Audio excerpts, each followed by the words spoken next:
اللهم صل على سيدنا مولانا محمد وبارك وسلم.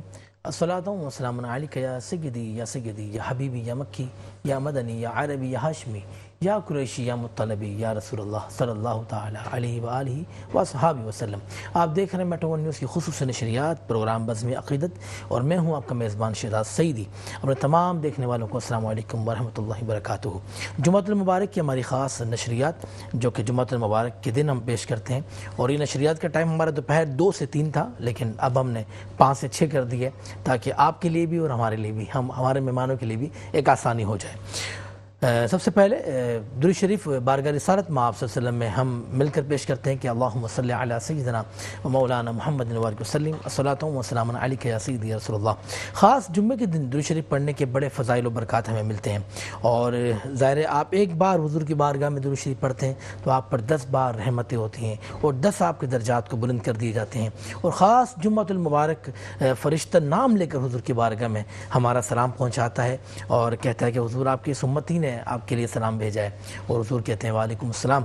تو بس ہم کوشش کرتے ہیں کہ جتنا ہو سکے آج کے دن ہم درود پاک کا اہتمام کریں، اور جتنا ہو سکے اپنے آقا دو جہاں محمد مصطفیٰ صلی اللہ تعالی علیہ وسلم کے ذات اقدس پر درود و سلام بھیجا کریں، کیونکہ قرآن پاک میں اللہ تعالیٰ خود فرماتا ہے کہ ایمان والوں میں اور میرے فرشتے اس نبی کریم صلی اللہ علیہ وسلم پر درود و سلام بھیجتے ہیں، تم بھی ان پر درود و سلام بھیجو. اور آج کا جو ہمارا موضوع ہے وہ ہے عدل و انصاف اور ہمارا معاشرہ، کہ ہمارے معاشرے میں عدل و انصاف کہاں تک پہنچا ہے، اور جو ادارے جو مخصوص ہیں عدل و انصاف کرنے کے لیے کیا وہ عدل و انصاف کرتے ہیں، کیا انصاف پہنچاتے ہیں، کیا وہ عدل کرتے ہیں. جس طرح قرآن پاک میں بہت ساری آیات ملتی ہیں. اللہ تعالیٰ نے ہمارے آقا دو جہاں محمد مصطفیٰ صلی اللہ تعالی علیہ وسلم سے فرمایا کہ اے نبی کہہ دو ان سے کہ میں تمہارے بیچ عدل کروں گا، ٹھیک ہے نا، میں تمہارے بیچ انصاف کروں گا. تو آج کا ہمارا موضوع اور ہمارے علماء کرام بھی انشاءاللہ اسی بار آج گفتگو کریں گے. لیکن سب سے پہلے ایک فرمان ہے میرے آقا دو جہاں محمد مصطفیٰ صلی اللہ تعالی علیہ وسلم کا، کہ ایک شخص اپنے بھائی سے ملنے دوسرے علاقے جا رہا ہوتا ہے. اللہ تعالیٰ نے اس کے راستے پر ایک فرشتہ مخصوص کر دیا ہوتا ہے، اور وہ جو شخص جو اپنے بھائی سے ملنے جا رہا ہوتا ہے، جب اس فرشتے کے پاس پہنچتا ہے تو فرشتہ اس سے پوچھتا ہے کہ کہاں کا ارادہ ہے. تو وہ شخص کہتا ہے کہ اس علاقے میں میرا بھائی رہتا ہے. تو فرشتہ اس سے کہتا ہے کیا تمہارے بھائی کا کوئی احسان ہے تم پر؟ وہ کہتا ہے نہیں، میں صرف اللہ کی رضا کے لیے اور اللہ کو دوست بنانے کے لیے میں اس کے پاس جا رہا ہوں اور اس سے ملنے جا رہا ہوں، ٹھیک ہے نا. تو فرشتہ اسے کہتا ہے کہ تم اللہ کے نزدیک قریب ہو گئے، اللہ کو تم پسند آ گئے ہو، ٹھیک ہے نا، اور اللہ نے تمہیں اپنا محبوب دوست بنا لیا ہے صرف اسی لیے کہ تم اللہ کی رضا کے لیے اس اپنے بھائی سے ملنے کے لیے جا رہے ہو. تو آپ دیکھیں کہ ہمیں یہ حدیث سے ہمیں کیا ملتا ہے کہ ہمیں نفرتیں بھلانی چاہیے، ہمیں آپس میں پیار کرنا چاہیے، محبت کرنی چاہیے، اور جو لوگ ہمارے جو عزیز و اقارب ہیں، جو ہمارے جو قریب کے جو لوگ ہیں، ہمیں ان سے محبت کرنی چاہیے، پیار کرنا چاہیے. میں سب سے پہلے ہمارے مہمانوں کا تعارف کراتا ہوں. ہمارے ساتھ موجود ہے معروف عالم دین جناب علامہ علی رضا رضوی صاحب. السلام علیکم علامہ صاحب. وعلیکم السلام. جناب کیسے ہیں؟ ٹھیک ٹھاک ہیں؟ محرم میں ظاہر آپ مصروف تھے، بلکہ کراچی میں نہیں تھے، اور آپ ہماری نشریات میرا بادشاہ حسین میں آپ نہیں آئے تھے، اور آج آ کر آپ نے وہ دوری ظاہر جو بات تھی ہماری محبت آپ نے وہ پوری کی اور آپ آئے. میں آپ کو خوش آمدید کہتا ہوں پروگرام بزم عقیدت میں. اور ہمارے ساتھ مولانا عبدالحادی صاحب جو کہ ہمارے اسپانسر بھی ہیں اور ہمارے ساتھ کنٹینیو ماشاءاللہ حج کی ٹرانسمیشن کے بعد سے ابھی تک ہمارے ساتھ ہیں. میں آپ کو بھی جناب خوش آمدید کہتا ہوں. مولانا صاحب کیسے ہیں؟ الحمدللہ ٹھیک ٹھاک ہیں؟ تبھی ٹھیک ہے جناب. آپ کو خوش آمدید کہتا ہوں میں بزم عقیدت میں. میرے ساتھ موجود سماجی شخصیت اور بہت معروف شخصیت ہیں، بہت مخلصانہ تعلق رکھتے ہیں، اگر کسی سے بھی رکھتے ہیں. تو آج ہم نے ان کو بھی انوائٹ کیا ہے اور اس موضوع پر بات کرنے کے لیے کہ ہمارے علماء کرام کیا کہتے ہیں عدل کے بارے میں، انصاف کے بارے میں. اور آپ سماجی شخصیات، ظاہر آپ کے پاس چھوٹے سے لے کے بڑا آدمی آپ کے پاس آتا ہوگا، اپنے معاملات لے کے آتا ہوگا، تو آپ کس طرح ان معاملات میں آپ پیش قدمی کرتے ہیں. جناب اشرف میمن صاحب السلام علیکم. وعلیکم السلام. اشرف بھائی کیسے ہیں آپ؟ ٹھیک ہیں؟ اللہ کا شکر. آپ کو خوش آمدید کہتا ہوں بڑی مہربانی. پروگرام بزم عقیدت میں. میں آغاز کرتا ہوں جناب علامہ علی رضا رضوی صاحب سے.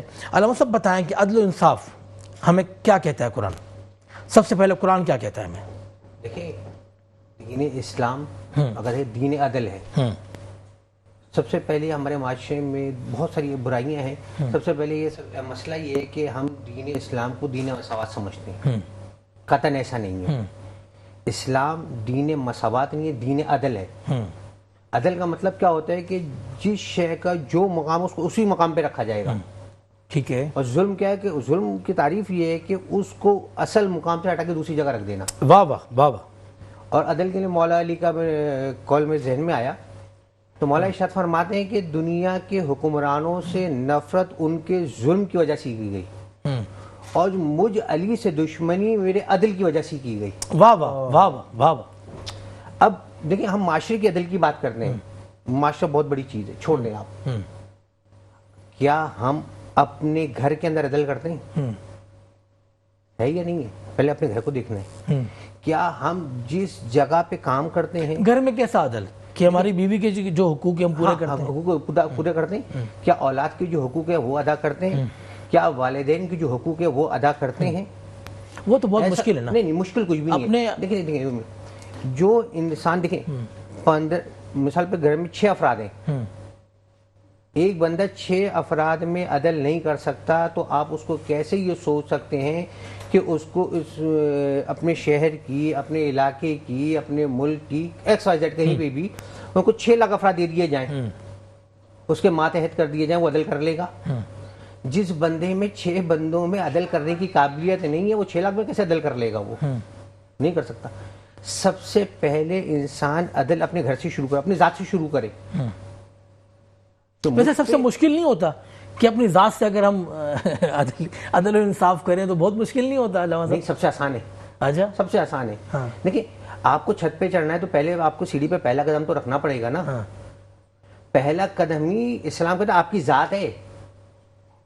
اگر آپ اپنی ذات میں عدل نہیں کر سکتے تو آپ اپنے گھر والوں سے کیسے عدل کریں گے؟ جب آپ اپنے گھر والوں کے ساتھ ہیں تو اپنے خاندان میں عدل کیسے قائم کریں؟ جب اپنے خاندان میں کرتے تو آپ اپنے محلے میں, اپنے معاشرے میں, اپنے ملک میں, اپنے شہر میں آپ کیسے عدل قائم کریں گے؟ مولانا عبدالہادی صاحب, ہادی صاحب یہ بتائیں کہ حضور نے فرمایا کہ چاہے کوئی خوش ہو یا ناراض ہو لیکن عدل اور انصاف بالکل ہمیں کرنا چاہیے. شہزاد بھائی مجھے لگ رہا ہے آپ نیند کر کے آ رہے ہیں. نہیں الحمدللہ فریش ہوں. اچھا, عدل کی بات ہو رہی ہے. اللہ, یہ عدل جو ہے نا یہ اصل میں صفت ہے اللہ تعالیٰ کی, اور انبیاء علیہم السلام کا جو مقصد ہے نا, بنیادی مقصد نبوت کا, وہ دنیا کے اندر عدل قائم کرنا ہے. واہ. تو اللہ تعالیٰ کی صفت ہے اور اللہ تعالیٰ کے جو بندے ہیں, جو اللہ تعالیٰ کی مخلوقات ہے, اس میں یہ عدل کا قیام اللہ تعالیٰ کی منشا ہے. اور کوئی بھی معاشرہ ہو, جیسے علامہ نے فرمایا کہ سب سے پہلے اپنی ذات کے اوپر اور اپنی گھر کے اوپر, اگر گھر بندہ سنبھال سکتا ہے تو اس کو ملک بھی دے سکتے ہیں.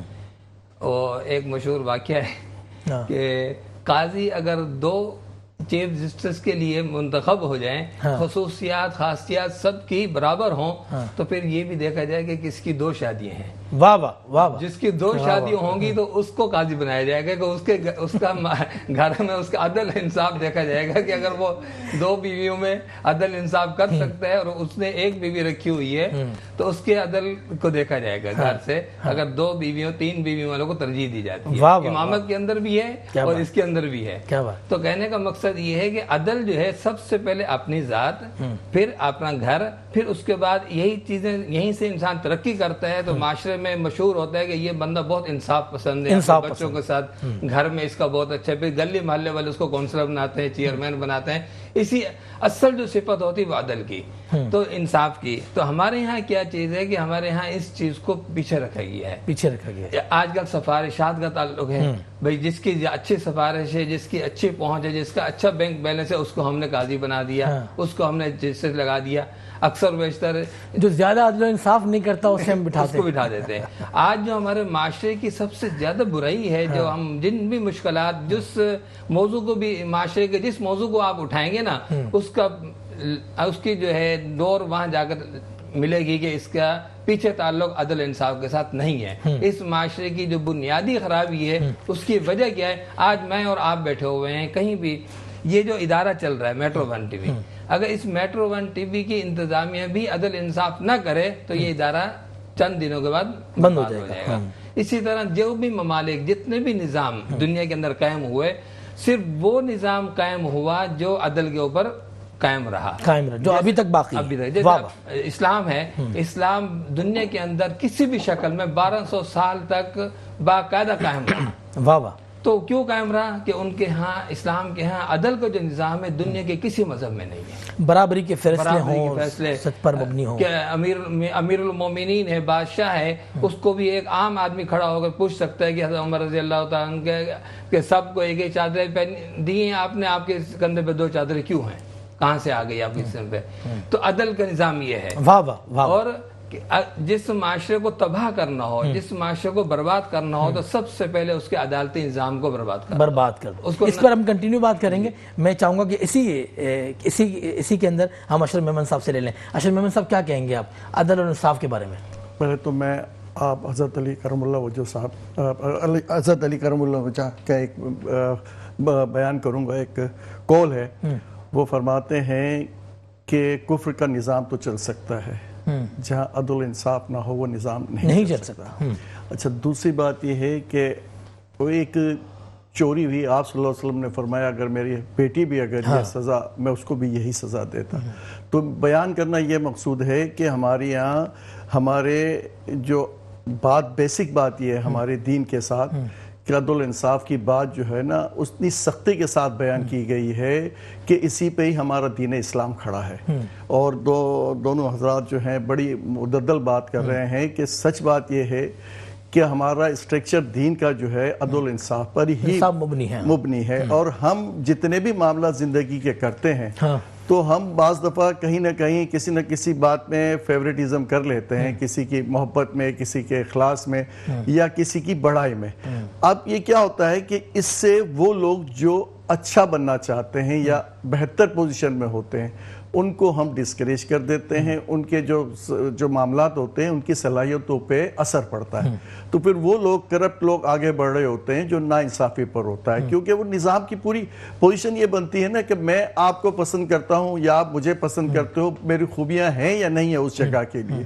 تو وہ کیا ہوتا ہے کہ جو صلاحیت والا آدمی ہے وہ پیچھے رہ جاتا ہے، اور اس طرح سے وہ چالاک لوگ، وہ عیار لوگ جو ہے وہ آگے بڑھتے ہیں اور معاشرے کو تباہ و برباد نقصان پہنچاتے ہیں۔ یہی ہمارے معاشرے کی سب سے بڑی خرابی ہے، ماشاءاللہ۔ اور یہی ہمارے یہاں پہ چل رہا ہے کہ ہم نظام کی بات کرتے ہیں تو ہمارے یہاں چاپلوسی کی بات ہوتی ہے، ہمارے یہاں مصلحت کی بات ہوتی ہے، ہمارے یہاں فیوریٹزم کی بات ہوتی ہے۔ اسی وجہ سے ہم پاکستانی جو ہے دنیا میں پیچھے رہ گئے۔ غیر مسلم ہیں وہ ہم سے زیادہ اس لیے اچھے ہیں، ہمارے دین کو انہوں نے، ہماری باتوں کو، ہماری خوبیوں کو انہوں نے پکڑا ہوا ہے۔ انہوں نے پکڑا ہوا ہے، مین فوکس بھی انہوں نے کیا ہے۔ وہ ایک مثال تھی نا، وہ کسی نے پوچھا جاپانی نے کہ اس نے کہا جی آپ جو ہے روزہ کیوں رکھتے؟ تو اس نے کہا جی ہم روزہ اس لیے رکھتے ہیں کہ ہم سچ بولیں گے، غیبت نہیں کریں گے، فاسٹنگ ہوگی ہماری، اور ہم کسی کے ساتھ زیادتی نہیں کریں گے، اور اپنے معاملات میں ان دنوں میں زیادہ اچھے طریقے سے پیش آئیں گے۔ تو وہ اس خاتون نے کہا جس نے پوچھا تھا، اس نے کہا ہیں یہ تو صرف آپ کو 1 مہینہ ہی کرنا پڑتا، ہم تو پورا سال اس پہ عمل کرتے ہیں۔ واہ واہ واہ۔ تو بات وہیں آ کے چھیڑتی ہے کہ ہم دین کے معاملے میں صرف مصلحتوں میں یا کچھ دنوں کے لیے ہماری جو ہے نا بات ہوتی ہے، جس پہ ہم کہتے ہیں کہ یہ رمضان کا مہینہ ہے، یہ محرم کا مہینہ، ان مہینوں میں، ان دنوں میں، یا پھر ہم عمرے اور حج پر ہوتے ہیں تو ان دنوں میں ہم تھوڑے سے بہتر پیش کر رہے ہوتے ہیں اپنے آپ کو۔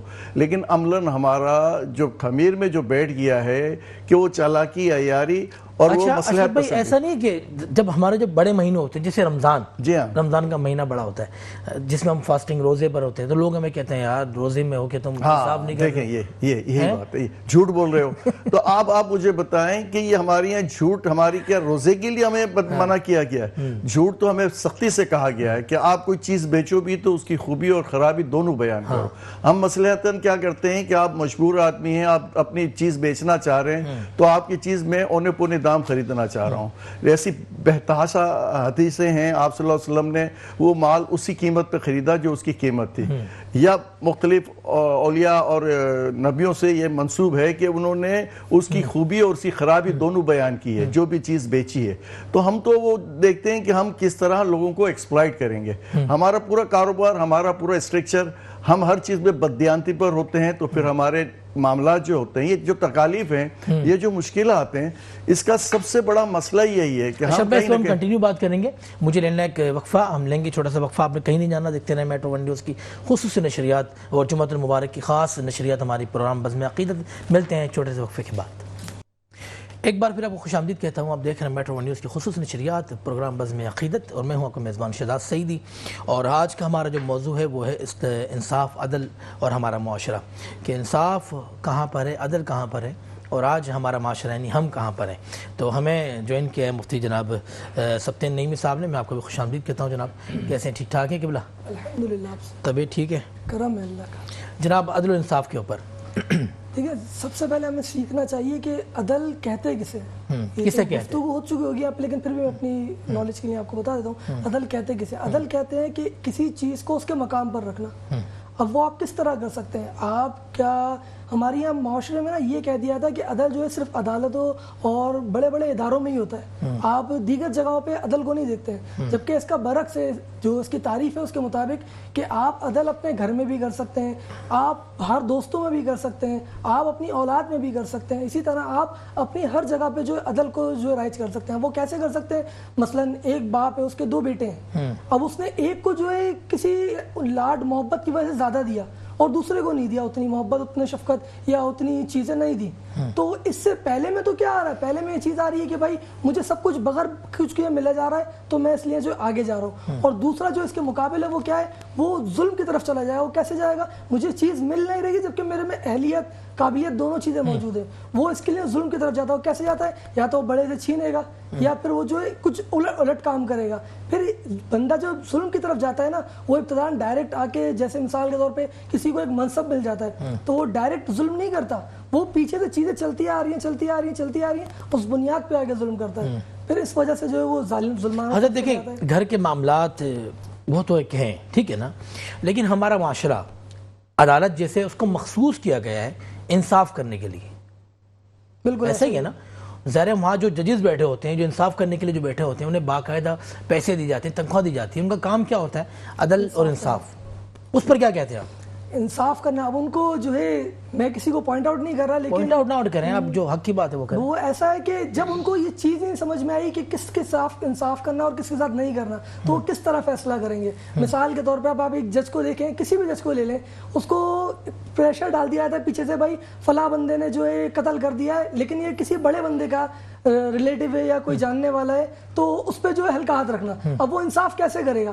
وہ یا تو انصاف کرے گا تو اس کو ہٹنا پڑ جائے گا اپنی جگہ سے. نہیں, لیکن عدل و انصاف کا جو نظام ہے, ہمارے جو عدالت کا جو نظام ہے, وہ ہمارے کے قرآن پاک کی اس پر ہے یا الگ سے ہمارا جو آئین بنایا ہوا ہے اس کے اوپر ہے؟ دیکھیں, 2 چیزیں ہیں.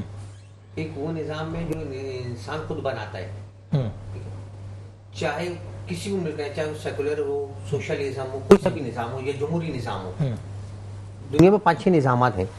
اچھا, یہ سوچنے والی بات ہے کہ ایک نظام کے بعد دوسرا نظام آتا کیوں ہے؟ سوشلزم آیا, سیکولرزم کیوں آ گیا؟ سیکولرزم جیسے آئین کی ترمیم ہوتی ہے, یہ نظام پر نظام کیوں آنے گئے؟ اصل مسئلہ یہ ہے کہ جب کوئی بھی نظام انسان کی ضرورتوں کو پورا کرنے سے قاصر ہوتا ہے, ٹھیک ہے, اس کے بعد پھر ایک اور نظام انسان بناتا ہے کہ نہیں, یہ نظام تو میرا فیل ہو گیا ہے, اب میں یہ دوسرا نظام بناؤں گا, یہ بڑا کامیاب نظام ہوگا. پھر اس نظام کو امپلیمنٹ کرتا ہے. پھر امپلیمنٹ کرنے کے بعد جب دیکھتا ہے کہ اس میں کمیاں کوتاہیاں ہیں اور مکمل طریقے سے انسانی حقوق کی وہ پاسداری کرنے میں ناکام رہا ہے, ایک تیسرا نظام بتا ہے. لیکن اللہ کا جو بنایا ہوا نظام ہے, بے شک وہ 1400 سال پہلے آیا ہے, لیکن وہ کتنا کامل اور اکمل نظام ہے کہ اس نظام کے تحت آپ قیامت تک چل سکتے ہیں. اچھا, عدل انصاف قائم ہوتا کیوں نہیں ہے؟ دیکھیں, ابھی بھائی نے ایک مثال دی تھی کہ جناب سیدہ سلام اللہ علیہا کی, اس میں 2 چیزیں ہیں, آپ نوٹ کریں. پہلی چیز سزا, دوسری چیز کیا؟ دیکھیں, کائنات میں سب سے افضل ترین بیٹی کس کی ہوتی ہے؟ نبی کی بیٹی کے علاوہ کوئی بیٹی افضل نہیں, بے شک, نہ ان کی کوئی برابری ہے. بالکل ایسے ہی. نبی کیا کہہ رہے ہیں, اگر میری بیٹی بھی کرتی فاطمہ تو میں بھی اس کے ہاتھ کاٹ دیتا. یعنی استثناء نہیں ہے. جس معاشرے کے اندر قوانین کے امپلیمنٹ میں استثناء آ جائے گا کسی بھی حوالے سے, میں بہت بڑا آدمی ہوں, مجھے استثناء حاصل ہے, اب مجھے تو حاصل ہے, میری بنا پر میری اولاد کو بھی حاصل ہے, میرے عزیز رشتہ داروں کو بھی حاصل ہے, میرے جتنے بھی ریلیٹیو ہیں اس کی بنا پر ان کو بھی استثناء حاصل ہو جاتا ہے. جب یہ استثناء در استثناء در استثناء چلتا ہے کہ پھر جو اس نظام کے بیچ میں آ کے پس جاتا ہے غریب آدمی, جس کے آگے کوئی پیچھے نہیں ہوتا, وہ پھر اس نظام کی مخالفت کرتا ہے، اور جب وہ مخالفت کرتا ہے وہ مخالفت میں وہ اتنا آگے جا چکا ہوتا ہے، وہ اتنا شدت پسند ہو چکا ہے کہ وہ صحیح چیزوں کو بھی خراب کر دیتا ہے، خراب کر دیتا ہے. اب اس کو ختم کرنا ہے تو سب سے پہلے یہ جو استثناء والی صورتحال ہے یہ ختم ہونی چاہیے. کسی بھی معاشرے کے اندر. ہمارا سب سے بڑا المیہ کیا ہے؟ مثال کے طور پہ میں حکومت میں ہوں، میں غلط کر رہا ہوں، کسی نے بول دیا بھائی یہ آپ غلط کر رہے ہیں، سب سے پہلے یہ جمہوریت کا دشمن ہے، یہ سب سے بڑا ہمارے یہاں مسئلہ ہے. اگر میں کچھ ہوں کسی اور اس میں ہوں، ارے یہ تو ملک کا دشمن ہو گیا. میں عالم دین ہوں، کسی نے کہا نہیں بھائی یہ مولانا ہے، فلاں مولانا ہے، وہ صحیح نہیں ہے، یہ تو اسلام کے دشمن نکلا ہے. یہ جو ہمارے یہاں کانسیپٹ ڈیولپ کر دیا گیا ہے، ایک فرد واحد کے اوپر اگر کوئی انگلی اٹھائے تو اس کے ذریعے آپ پورے اس ادارے کو یا پوری قوم کو اب ٹیس نیس کر دیتے ہو. آپ یہ نہیں بولتے کہ نہیں بھائی یہ فلاں ادارہ غلط نہیں ہے، یہ ایک فرد واحد غلط ہے. وہ فرد واحد بچنے کے لیے کرتا کیا ہے؟ وہ اس پورے ادارے کو سامنے لا کے کھڑا کر دیتا ہے. واہ واہ واہ واہ. میں عالم دین ہوں، کوئی بھی عالم دین ہے وہ غلط کرتا ہے، نہیں یہ ہمارے مسلک کا دشمن ہے. بھائی وہ مسلک کی بات نہیں کر رہا، وہ فرد واحد کی بات کر رہا ہے. اس پہلے سب تو اب اس کے نظام کو ختم کرنا پڑے گا، لوگوں کو ذہن کو کلیئر کرنا پڑے گا، مائنڈ کانسیپٹ کلیئر کرنا پڑے گا کہ بھائی فرد واحد اور ہوتا ہے، مسلک اور ہوتا ہے، فرد واحد اور ہوتا ہے، ادارہ اور ہوتا ہے. جب تک آپ اس چیز کو نہیں کلیئر کریں کوئی معاشرہ کبھی بھی نہیں ہو سکتا. جناب مولانا عبدالہادی صاحب، ہم سیدنا فاروق اعظم رضی اللہ عنہ کی بہت مثال دیتے ہیں کہ وہ عدل و انصاف، لیکن ہم کیوں ان کو فالو کیوں نہیں کرتے ان کی باتوں پر، ان کی جو معاملات ہیں؟ سب سے پہلے تو ظاہر ہے ہمیں اپنے آپ کو ہی سیدھا کرنا ہے نا، صحیح تو اپنے آپ کو کرنا ہے، اس کے بعد پھر ہم معاشرے کی بات کریں. بالکل شہزاد بھائی، ابھی آپ نے پہلے بھی سوال کیا ایک چیز اس کا بھی کہ قرآن مجید کیا کہتا ہے، اللہ کا حکم کیا ہے. میں نے جیسے پہلے عرض کیا کہ یہ نہیں، میں وہ جاننا چاہ رہا تھا کہ ہمارا جو عدالت کا جو نظام ہے، عدالت اسی طرف میں آ رہا ہوں کہ یہ جو اللہ کا حکم ہے قرآن مجید میں، ہر جمعے کی نماز جہاں بھی آپ پڑھتے ہیں خطبے میں امام صاحب ایک آیت پڑھتے ہیں، ان اللہ یأمر بالعدل والاحسان. جی اللہ تعالیٰ حکم کرتے ہیں امر کا، عدل کا. اس طرح یا ایھا الذین آمنوا کونوا قوامین للہ شہداء بالقسط ولا یجرمنکم شنآن قوم علی الا تعدلوا اعدلوا هو اقرب للتقوی. یہ وہ آیتیں ہیں یہ اللہ تعالیٰ کی طرف سے جو قرآن مجید میں آیا کہ عدل کرو، انصاف کرو اور گواہی دو. عدل کے ساتھ گواہی لازم ملزوم ہے، لیکن گواہی میں بھی اللہ تعالیٰ سے ڈرو.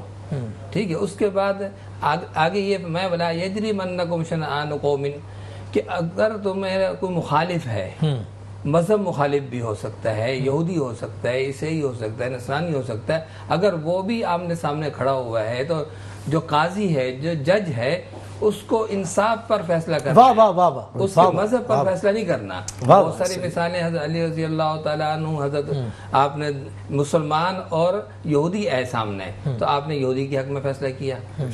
کیوں؟ غیر مسلم تھا پھر بھی کیا، کیونکہ حق پر تھا وہ، حق پر. تو کہنے کا مقصد یہ ہے کہ آج دوسرا سوال آپ نے یہ کیا کہ ہمارے اکابر عمر رضی اللہ تعالیٰ عنہ، آپ صلی اللہ علیہ وسلم، علی رضی اللہ تعالیٰ عنہ سمیت دیگر صحابہ اکرام جو ہمارے جلیل القدر حضرات ہیں، ان کی زندگی میں، ان کے گھر میں، ان کے معاشرے میں سب کچھ اسلام ملتا ہے، ہمارے ہاں نہیں ملتا. تو میں نے پہلے بھی عرض کیا آج جو سب سے بڑی کمزوری ہے وہ ہمارے ہاں شعور کی کمی ہے. ہم بالکل اس طرف، یعنی اپنے واقعات کے اندر، اپنے گھروں میں، اپنے معاشرے میں ہم نے ان بڑے حضرات کی جو معاشرے سے متعلق تعلیمات ہیں ان کو ہم نے سائڈ پہ کر دیا ہے. ہم نے فضائل تو بیان کیے ہیں لیکن یہ نہیں بیان کیا کہ ان کے معاملات کیا تھے، وہ حکمران تھے تو ان کی حکمرانی کا طریقہ کار کیا تھا. آج ہماری عدالتوں میں یہ سب کچھ مولانا نے فرمایا ہے کہ جب بندہ بیٹھا ہوتا ہے وہ کیسے فیصلہ کرے، تو اس کا پوری اسلام کے اندر ایک تاریخ ملتی ہے کہ آپ کے اوپر پریشر ہے، آپ ایک فیصلہ نہیں کر سکتے. ہاں مولانا بات کی پریشر، جی ہاں، فون والا پریشر، فون والا پریشر، بوٹ والا پریشر، ہر قسم کا پریشر آتا ہے. تو یہ سارے پریشر کا حل ہے، آپ انصاف کر سکتے ہیں کر لیں، نہیں تو سیٹ خالی کر دیں، شہزاد بے کی جگہ کوئی اور آئے گا آپ کے سر کے اوپر. روز محشر ان کو دینا ہے صاحب. جی قاضی کو دینا ہے. تو بہت سخت وعید ہے قاضی عالم اور قاری کے لیے کہ قاضی سے پوچھا جائے گا کہ تم نے کیوں نہیں فیصلہ حق کے پر کیا. قاری سے پوچھا جائے گا آپ کو قرآن پڑھنا سکھایا تھا، سب کچھ کیا تھا، تم نے قرآن کی تعلیم آگے کیوں نہیں کی. عالم سے پوچھا جائے گا تمہیں حق کا علم ملا تو تم نے حق بیان کیوں نہیں کیا. سخی سے پوچھا جائے گا کہ تمہیں مال دولت دی تھی تو تم نے مال دولت اللہ کی رضا کے لیے کیوں نہیں دی تھی. تو قاضی کو تو بہت زیادہ گرفت ہے اس کے اندر. تو آج کل جو ہمارا نظام ہے اس نظام کے اندر چاہے وہ ہمارے قاضی حضرات ہیں, جج حضرات ہیں, یا ہمارے اوپر والے حکمران ہیں, اور ادارے ہمارے, اور ادارے, ہر ادارے کے اندر ایک احتساب کا سسٹم موجود ہے. محتسب اعلیٰ کا آپ نے دیکھا ہوگا آفس میں محتسب, آخر میں ایک محتسب اعلیٰ بھی وہ کافی جاتے ہیں ابھی تو الیکٹرک سے جو پریشان لوگ ہیں بیچارے وہ قاضی ہے. محتسب بھی ایک جج ہے, وہ آپ کا فیصلہ سنتا ہے, اس کے اوپر کوئی کسی کا اختیار نہیں چلتا. تو اگر کوئی اچھا محتسب اعلیٰ سندھ کے اوپر آ جائے, ابھی میں رات گزر رہا تھا شاہ فیصل کالونی کے اندر, فٹ پاتھ کے اوپر سے یعنی یہ آئے, اور یعنی مغرب کے بعد کا ٹائم تھا, اور پوری جو ہے نا اپنا کیا بولتے ہیں اس کو بلدیہ والے تو لوگوں کے ٹھیلے اٹھا کر ڈال رہے ہیں, یہ کر رہے ہیں, پولیس بھی ہے ساتھ ہی, کمشنر. وہ تو غلط ہے نا جناب, ٹھیلا روڈ پہ لگانا وہ تو غلط ہے. نہیں, روڈ پہ نہیں, کہنے کا مقصد یہ ہے کہ آپ ان کو روزگار دو. اس وقت جو ہمارے معاشرے کے اندر سب سے بڑی چیز کھڑی ہوئی ہے, ہمارے ہاں لوگ خودکشی کر رہے ہیں, مر رہے ہیں, وہ عدالت جا رہے ہیں, عدالتوں کے آگے جا کر وہ خود سوزی کر رہے ہیں کیوں ان کو انصاف نہیں مل رہا. انصاف دیا جائے ان جن لوگوں کے گھروں پر قبضہ ہے, جن کے زمینوں کے اوپر قبضے ہیں, جن کے اپنا بہت سارے معاملات عدالتوں کے اندر پڑے ہوئے ہیں زیر التوا, ان کو چلایا جائے. جناب اشرف محمد صاحب, اشرف محمد صاحب سے لیتا ہوں میں. اشرف محمد صاحب کیسے ملے انصاف؟ دیکھیں, عام شخص کے لیے سب سے بیسک بات ہے کہ دین کی سمجھ آئے. جب دین کو ہم سمجھنے لگیں گے, ہم عام شخص کو سمجھ میں آئے دین کی, بالکل ایسا ہی ہم پہ لازم ہے. جیسے کہتے ہیں نا, کسی مولوی کی ضرورت نہیں, آپ کو نماز جنازہ اپنے باپ کی, اپنے بھائی کی, اپنے بزرگوں کی آپ نے پڑھنی ہے. فاتحہ آپ نے پڑھنا ہے. ہم اسپیشلی مولوی کو بلواتے ہیں, چھوٹے سے چھوٹے کام کے لیے ہم مولوی کو بلواتے ہیں, جو بہت بصد احترام, کہ وہ تو ہمارے لیے مثل راہ ہوتا ہے عالم مولوی, کیونکہ وہ آپ کو تعلیم دے رہا ہے, استاد کی جگہ ہے. اچھا, ہم کیا کرتے ہیں, آپ اور میں, ہم سے باتیں دنیاوی تو بہت اچھے طریقے سے کروا لو, ہم اپنی باتوں میں لفظوں میں تو بہت جیت نہیں سکتا ہم سے کوئی, لیکن جب عملاً بات آتی ہے تو ہم بہت پیچھے ہوتے ہیں دین کے حوالے سے. دیکھیں, اگر مجھے کہا جائے کہ 3 کلمے پڑھ کے بتاؤ تو میں آپ کی شکل دیکھوں گا, آپ میری شکل دیکھو گے. یا میں آپ سے کہوں کہ 6 آیتیں پڑھ کے بتاؤ تو 6 آیتیں پڑھنے کے لیے مجھے اور آپ کو پسینہ آ جائے گا. نہ ہمیں وہ الف بے نہ قرآن کی سمجھ کہ کہاں رکنا ہے, کہاں تشدد ہے, کہاں آپ کو اس کو بڑھانا ہے. تو کہنے کا مقصد ہے کہ ہم اپنے جو بیسک تعلیم ہے, ہمارا علم جو ہے وہ دنیاوی لحاظ سے تو بہت اچھا ہے. ہم اپنے بچوں کو کہتے ہیں ABCD, اور ڈانس میں تو ہم بچوں کو تالیاں بجاتے ہیں, اور فخر سے ہمارا چہرہ جو ہے گلنار ہو جاتا ہے. جب دین کی بات آتی ہے تو ہم سب ایک دوسرے کو دیکھ رہے ہوتے ہیں. ابھی آپ دیکھ لیں کہ بڑے سے بڑے اسکول کی جو فیس ہے 35,000, 40,000, 50,000, اور بیچارہ وہ جو عالم قرآن شریف پڑھا رہا ہے یا دین کی تعلیم دے رہا ہے, اس کو 1,000 روپے یا 1,500 روپے دیتے ہوئے میں موت آتی ہے. میں یہ ہمارا یہ فقدان ہے دین کا. اور سچ بات, اور آگے میں بڑھاتا ہوں بات کو, کہ ہمارے یہ جو قانون ہے نا, یہ PHDL اور یہ جو قانون ہے, یہ انگریزوں سے لیا ہوا قانون ہے. ہمارے یہاں وہ جو کہا تو گیا ہمارے آئین میں کہ اسلامی قوانین کے تحت ہی یہ چلے گا. چلے گا. اب عملاً ہم کہاں ہیں, کیا ہے, بحث تو بڑی لمبی ہو جاتی ہے. بیسک بات یہ ہے کہ ہم نے بہت ساری باتوں میں اپنا پردہ ایسا مضبوط کیا ہوا ہے منافقت کا, جس کو اوڑے ہوئے ہم. سچ بات یہ کہ مجھے اور آپ کی ذمہ داری ہے, ہمارے والدین کی ذمہ داری, ہمارے بزرگوں کی ذمہ داری, ماؤں کی ذمہ داری ہے کہ بچوں کو بتائے کہ سچ اور حق کے لیے نکلو. دین کا بیسک اصول دیکھیں, کیا کہا جاتا ہے کہ سچ بولنا آپ کو آپ کی جو ہے سمجھ لو جنت سنوارے گا. سچ گوئی کے لیے اس حد تک چلے گئے. میں بہت ساری حدیثیں ہوں گی اور بہت ہی مستند ہوں گی. بات یہ کی جاتی ہے کہ گواہی جب دینے کی بات آتی ہے تو شہید کا رتبہ ہے اس کا.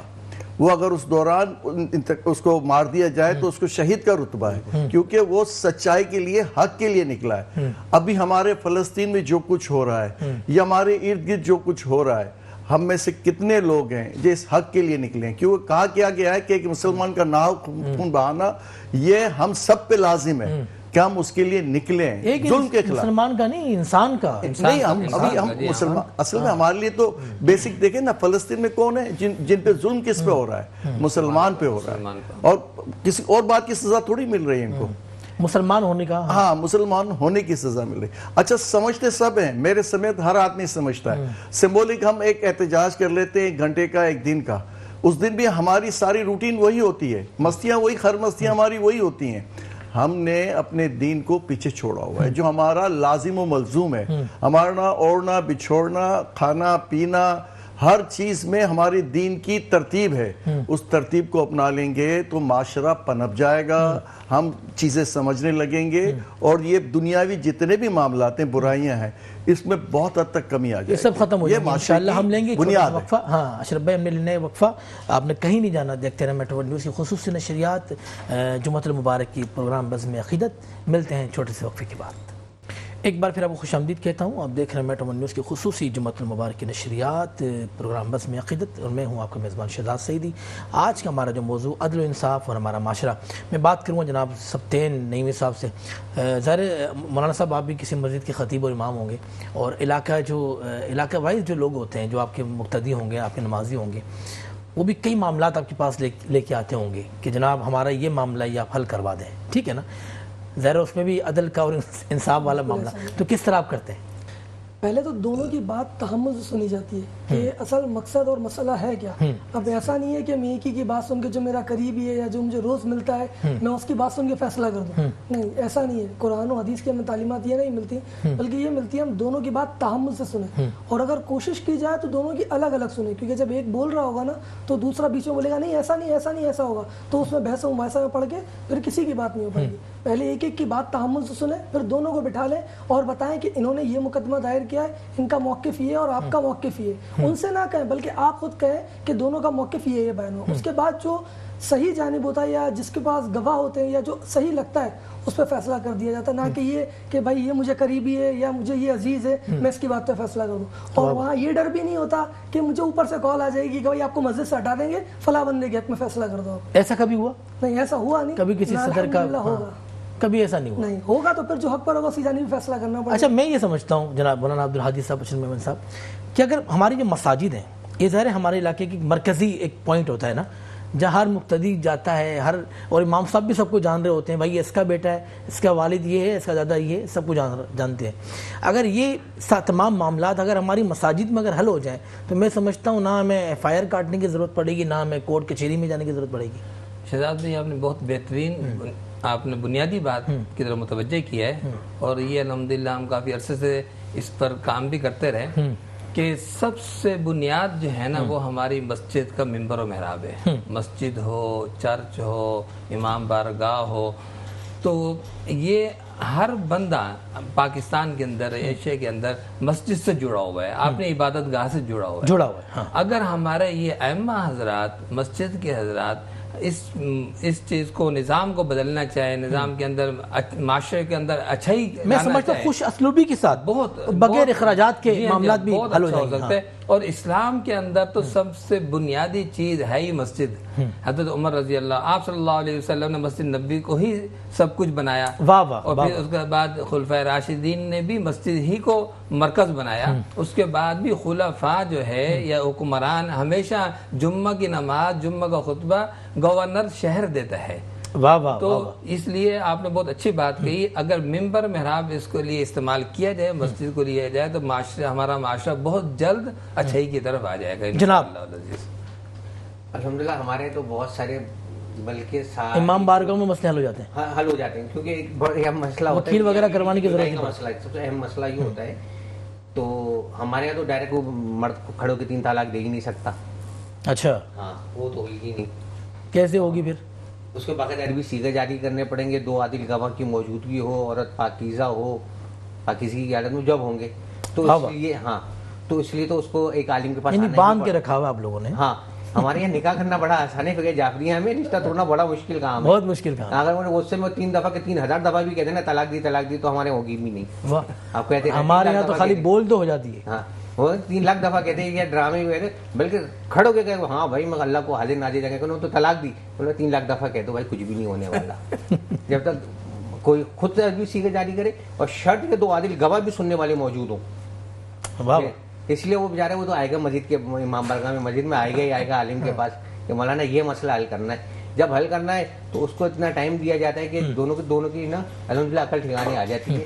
جذبات میں تو دونوں کہتے ہیں ہم الگ ہو رہے ہیں، لیکن جب ایک آدھ مہینہ 15 دن الگ الگ رہتے ہیں پھر بچوں کو دیکھتے ہیں خود ہی عقل ٹھکانے آ جاتی ہے، بولے نہیں ہم انشاءاللہ ساتھ ہی رہیں گے. واہ واہ ماشاء اللہ. آج کا ہمارا موضوع عدل و انصاف اور ہمارا معاشرہ. ہمارے تمام مہمانوں کا میں شکر گزار جو آئے اور بہت خوبصورت گفتگو کی. میں چاہوں گا کہ ہمارے اس پروگرام میں ایک نعت میں شامل کروں اور اسی پر آپ سے اجازت لوں. تو اعلیٰ حضرت امام اہل سنت مجدین دین و ملت پروان شمع رسالت الشاہ احمد رضا خان فاضل بریلوی رحمۃ اللہ تعالیٰ علیہ کا ایک کلام کی 2 اشعار، اس کے بعد آپ سامعین سے اجازت. زندگی نے وفا کی تو پھر اگلے جمعے کو آپ سے ملاقات ہوگی. تب تک کے لیے اپنا بہت خیال رکھیں. السلام علیکم ورحمۃ اللہ وبرکاتہ. کہ چمک تجھ سے پاتے ہیں سب پانے والے، چمک تجھ سے پاتے ہیں سب پانے والے، چمک تجھ سے پاتے ہیں سب پانے والے.